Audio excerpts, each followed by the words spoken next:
Bom dia. Então, vou complementar aqui a parte de energia, certo? Que a gente está discutindo no curso de Física 1, só descrevendo aqui para vocês a definição de potência, tá bom, gente? Então, a potência, basicamente, ela é a ideia de você entender, né, como um dado máquina, um dado sistema gasta o seu trabalho, certo?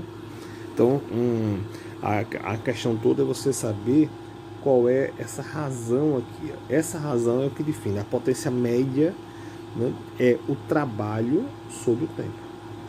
Então, se uma dada máquina tem muita potência, quer dizer que ela consegue gastar uma grande quantidade de trabalho em pouco tempo. Aí, do contrário, se a potência é baixa, quer dizer que uma máquina ela pode até conseguir realizar uma grande quantidade de trabalho. Agora, o tempo para isso vai ser grande, tá bom? Então, essa é a ideia de potência de uma máquina, né? Potência em geral. Agora, a gente vai ver que no futuro aí ela vai ser muito usada em máquinas ou em outros sistemas. O cavalo de força, o carro que a gente usa, o motor tem 70 cavalos, né? Então, isso é uma medida de potência, tá bom, gente? Então, a unidade, né, é a energia, que é trabalho, joule, por segundo, certo? Que é chamado de watt. Ok? A potência instantânea, ela tem essa forma diferencial aqui, certo? Que a gente também vai eventualmente precisar desse conceito. Existe uma outra equação que você pode escrever a potência, que é essa daqui, ela é derivada da potência média, né? Então você vai pegar aqui, você vai pegar aqui a potência média, escrever, considerando a força constante, escrever o trabalho como força interna distância, né? E aí, essa coisa aqui, o que é isso aqui? Espaço sobre o tempo, o que é isso? Velocidade. Então, outra forma de você entender potência é isso: força vezes velocidade, tá bom? Pronto, vamos fazer alguns exemplos aqui, aplicar esses conceitos em alguns exemplos bem simples. Eu peguei esses problemas do livro, tá? Do livro do Halliday, é uma edição antiga, mas que é a edição que eu tenho. Então vamos lá. Esse é um problema que está lá no Halliday, que você tem uma cachoeira de altura H. E aí tem uma queda d'água. Isso aqui é água, tá, gente? Você tem uma queda d'água. Aí você sabe o seguinte, né, pelo tamanho lá da cachoeira, tudo mais, sabe o seguinte: num dado tempo T, um dado volume de água cai ali, né, dessa queda d'água. Aí a pergunta é: qual é a potência líquida que existe aí nessa queda d'água, tá bom? Então, qual é a ideia, né? A ideia como é uma potência média. Você não vai conseguir calcular instantaneamente, você vai fazer um cálculo médio. Você pega uma dada janela de tempo, vê quanta massa de água passou ali, né, nessa região aqui, certo? Então você escolhe aqui um dado tempo, você pega aqui um dado tempo e contabiliza qual o volume de água que passou aqui nesse tempo. Esse volume de água fez o que? Esse volume de água ele caiu sobre a ação de quem? Sobre a ação do peso. Sobre a ação do peso. Então, a força, certo, que realizou o trabalho puxando essa massa de água deste ponto para esse foi a força peso, tá certo? Então, o trabalho aí é o trabalho da gravidade, tá bom, gente? Então, potência, a gente viu aqui, né, na expressãozinha aqui, potência média é força vezes distância dividido pelo tempo, não é isso? Então, tá aqui, força vezes distância dividido pelo tempo. Quem é a força? A força é o peso. O peso de quem? O peso da massa de água. Entendeu? Pronto, então o peso aqui.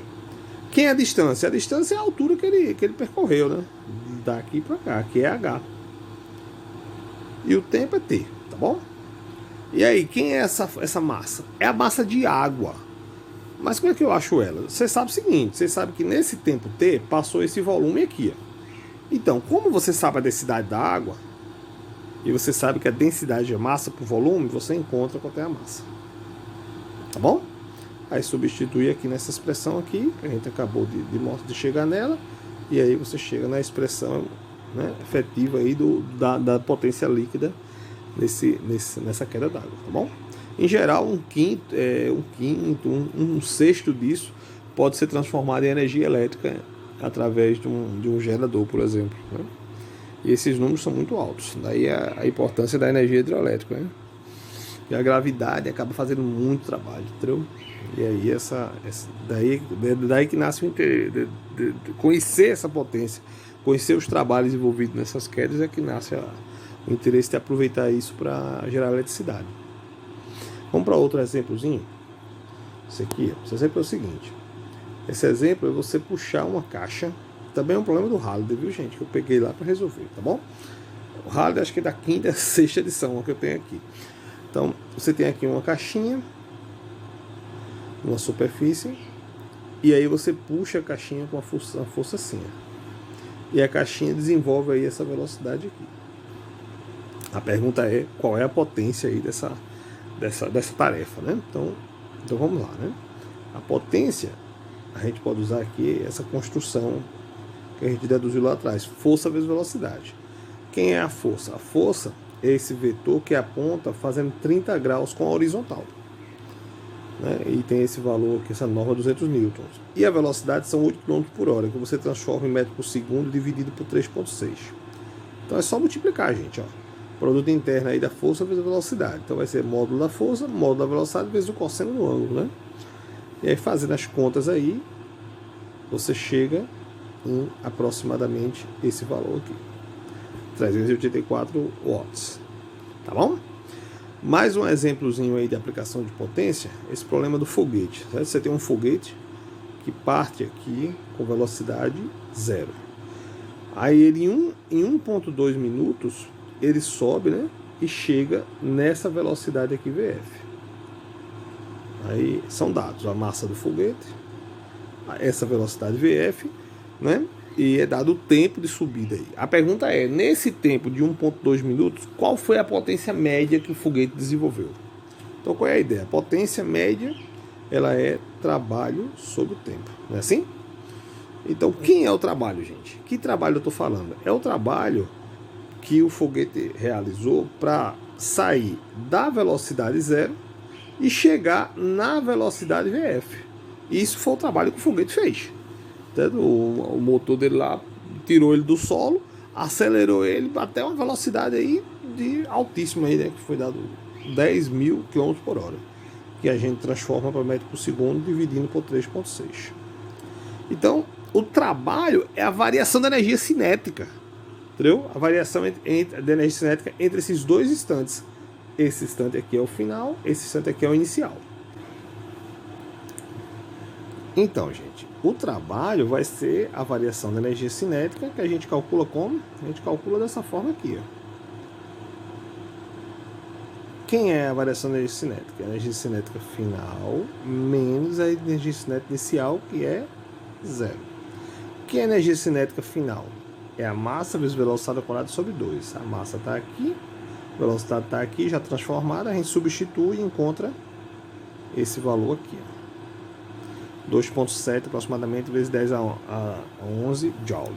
Então agora é só dividir este número pelo tempo. Divida o trabalho pelo tempo, que é 1,2 vezes 1 minuto, que são 60 segundos. Aí o resultado é esse aqui, aproximadamente 3,75 vezes 10 a nona watt. Tá bom, gente? Pronto, então é isso aí. Definiu aí a potência, fizemos alguns exemplos. E com isso a gente mais ou menos fecha aí, certo? Desse contexto aí nosso, a parte de energia, tá, gente? Então, eu vou explicar com mais detalhes agora, que nós vamos passar para uma nova fase do curso, certo? A gente vai começar a estudar alguns elementos, que são os elementos que vão envolver muitos corpos ou rotação. Isso é uma parte nova que a gente vai introduzir a partir dos próximos vídeos aí. Tá bom, gente? Valeu, muito obrigado por tudo.